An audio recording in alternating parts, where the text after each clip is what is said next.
उत्तराखंड विधानसभा चुनाव में अब महज 48 घंटे के करीब रह चुके हैं और इससे ठीक पहले मुख्यमंत्री पुष्कर सिंह धामी का एक बयान सामने आया है। उन्होंने कहा है उनकी सरकार बनते ही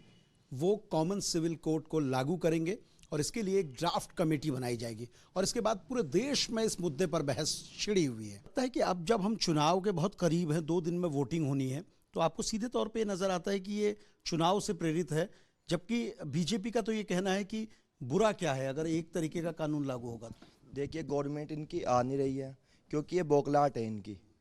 क्योंकि इन्होंने कुछ विकास तो किया नहीं। अब इस तरह का 2 दिन पहले वो स्टेटमेंट दे के धामी सरकार 2-2 3-3 मुख्यमंत्री बदल देते हैं 2-3 महीने के अंदर। तो इसलिए ये सरकार जा रही है, इसलिए इस तरह का वोट खींचने के कारण एक समुदाय का, इसलिए स्टेटमेंट दे रहे हैं ये लोग। कुछ और बात मैं एक सवाल और करूंगा आपसे कि जिस तरह से सरकार का ये स्टेटमेंट आता है और उसके बाद तमाम पूरे देश में एक बहस छिड़ जाती है, आपको लगता है कि ये चीज़ें कामयाब रही हैं राजनीतिक पार्टियों की कि इस तरह के मामले लाओ, या फिर आपको ये लगता है कि बीजेपी जिस बात को कह रही है उससे कहीं ना कहीं विपक्षी पार्टियों को नुकसान होता है, इसलिए ये प्रदर्शन दिखता है? देखिए, अगर हम बात करें बीजेपी की एक पॉलिटिकल एनालिसिस के हिसाब से, तो उनकी प्लानिंग, उनका प्रेपरेशन, उनका संगठन और पार्टियों से आज की डेट में बहुत आगे है। अगर थोड़े दिन पहले मुद्दा आया था जय शाह की प्रॉपर्टी का, तो उसको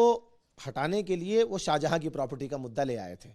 तो बीजेपी क्योंकि इनसे ज़्यादा प्लान्ड है और आज की डेट में वो पावर में है पिछले 10 सालों से, और बहुत सारे राज्यों में उनकी सरकार है, तो उनके पास वो सारे संसाधन हैं कि वो लोगों के दिमाग में कुछ चीज़ें फिट कर देते हैं। और अगर हम कांग्रेस की बात करें तो बेसिकली कांग्रेस आज की डेट में कंफ्यूज लॉट है। कांग्रेस को पता नहीं चल पा रहा है कि वो सेक्युलरिज्म की बात करे या सॉफ्ट हिंदुत्व की बात करे, क्योंकि कांग्रेस के ऊपर एक समुदाय विशेष की पार्टी होने का आरोप बीजेपी लगाती रही है, जिसका मैं खंडन करता हूं, क्योंकि कांग्रेस किसी समुदाय विशेष की ना पार्टी कभी थी, ना कभी है,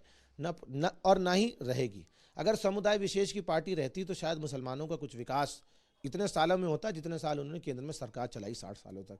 लेकिन विकास नहीं हो पाया है। हाँ, इतना ज़रूर अपने संसाधनों के बल पर, अपने संगठन के बल पर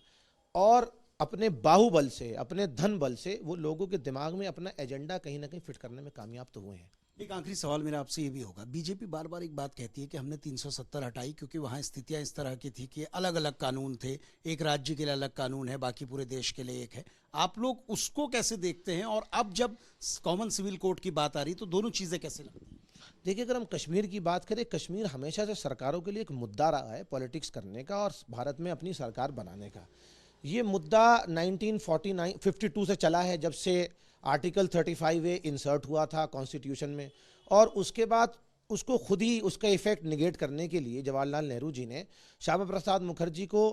कश्मीर मामलों का मंत्री बनाया, जबकि वो संघ के जनसंघ से चुन कर आए थे, और उन्होंने उसी समय एक नारा दिया था, एक देश एक निशान एक विधान। अगर हम यूनिफॉर्म सिविल कोड की बात करते हैं तो मैं आपको पहले भी ये बात बता चुका हूँ, ये against the secular fragment of the country है। यहाँ पर यूनिटी इन डाइवर्सिटी, हम क्या कहते हैं, इंडिया क्या है, यूनिटी इन डाइवर्सिटी। ये जो डाइवर्स कल्चर हैं,